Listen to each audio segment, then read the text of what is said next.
welcome back to your favorite movie review channel, Man Cinema Reviews, with its ever so lovely host. That's me, Peter Man. What's up, y'all? On today's episode, we're gonna be reviewing the latest fourth installment of the Bad Boys franchise, Bad Boys Ride or Die. But before we get to that, let's go ahead and take care of some business. Remember to press like, subscribe, and be sure to hit the notification bell as well to notify you of any and all reviews to this channel. Come on, you already know what it is. Thank you very much for choosing Man Cinema Reviews. Let's go. Miami cops Mike Larry and Marcus Burnett are back on the scene when their late police captain gets linked to drug cartels. The duo must embark on a dangerous mission to clear his name. We have Martin Lawrence and Will Smith, who started it all off back in 1995 with Michael Bay's debut film. Can you believe that? That was Bad Boys. And we've got subsequent films, I believe in 2003, Bad Boys 2. We didn't get a film for a very long time. 2020's Bad Boys 3, Bad Boys for Life. Now we got Bad Boys Ride or Die. I'm pretty sure we should have switched the titles for 3 and 4, but we're here now. I like the two new directors, a duo as well, Adil and Bilall, and they have proven that they could fit into Michael Bay's shoes quite comfortably in the last film. And this film is no different. So with Marcus Burnett and Mike Lowry, they are at a crossroads in their life. Will Smith's character, Mike Larry, has just married, and that's how the film opens. But there's something going on with Marcus. He's coming to a crossroads in his life, and while they're partying at the reception, Marcus Burnett suffers a heart attack, if you will, and this puts him in a coma momentarily, but he comes back with a new clean slate because it's not his time. We see Joey Pants, the late great Joey Pants, as Captain Howard. Joey Pants is alive and well. I'm talking about his character in the Bad Boys franchise.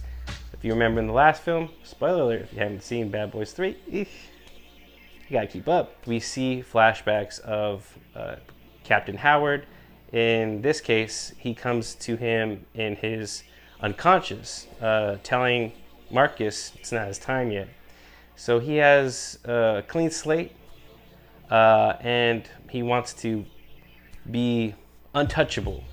You know, death has not come to him just yet. But then lies the rub. Captain Howard all of a sudden has been framed by the Shadow Unit, framing him for embezzlement, getting in with the drug cartels, and now Mike Larry and Marcus Burnett are back on the case to clear his name. What I have to say about this film is that the first half really suffers from just franchise fatigue. Will Smith and Martin Lawrence are having a lot of fun, but with the seasoned age of both the characters, they're going through these later stages in life where they're suffering from, heart attacks, ailments.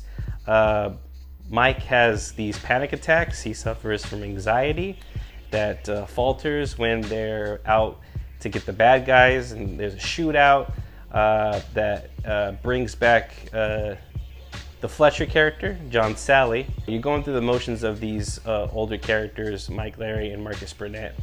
But I will say that the action ramps up in the second half. And I have to say that the comedy doesn't really quite work. I went back to watch the first Bad Boys, and just like the prime of their lives, Will Smith and Martin Lawrence were coming off their own primetime sitcoms, self-titled Martin, and you had the Fresh Prince of Bel-Air.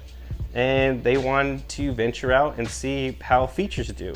I think this set them up for success. I mean, they go on to have burgeoning film careers. Martin Lawrence is top of his game when it comes to his stand-up comedy in 1995. And Will Smith is really carving his career as a leading man, and he goes on to have just huge success, box office hits. But now we're at 2024, and the two men have gone through the ebbs and flows of the Hollywood scene. They've had their share of run-ins with Martin Lawrence. It seems to be some health concerns, some health issues that he may or may not be having. Again, what's his business is his business. We really don't need to know about his personal health, even though we are concerned. We love Martin Lawrence, as well as Will Smith having his controversies with his marriage and the fiasco at the Academy Awards. But herein lies the rub. The second half really builds upon what makes the first film, Bad Boys, work. Their chemistry, the duo. And I will say that the third film, as successful as that film is, there are pros and cons with each subsequent film. With this film, I think you're just going through the motions quite often than you should. And the comedy just really, there are real duds here. It's really hit or miss, and it's mostly misses. But what the second half does, it just capitalizes of what makes this film. The big explosions, the high octane, no holds barred cinematography that Michael Bay really perfected from the first to the second film. And I think that Adil and Bilall are really just catering to the aesthetic visually that Michael Bay has with his, high octane action packed films. And they make it their own. They carve their own voice in this franchise. And that's what I like about it. I mean, it could have been Joe Carnahan, who I love from Narc and Smokin' Aces, that could have been the new director to direct 3 and 4. But I'm glad it's this duo. They really want to pay homage to what Michael Bay's done in the past. And I like that Michael Bay makes a cameo appearance, not just in the third film, but in this film as well. This franchise, hate it or love it, the underdog's on top. But if you love Bad Boys, I think hardened fans will love this film. But just going as your average moviegoer, I will say that the first half really suffers. And it picks up as it does in the second half, but it quite doesn't get there to full fruition. I think that the chemistry goes far, but really, there are blemishes that you just see, and it's just blatant in your face. But I will say the action does ramp up. I think that the comedy gets better.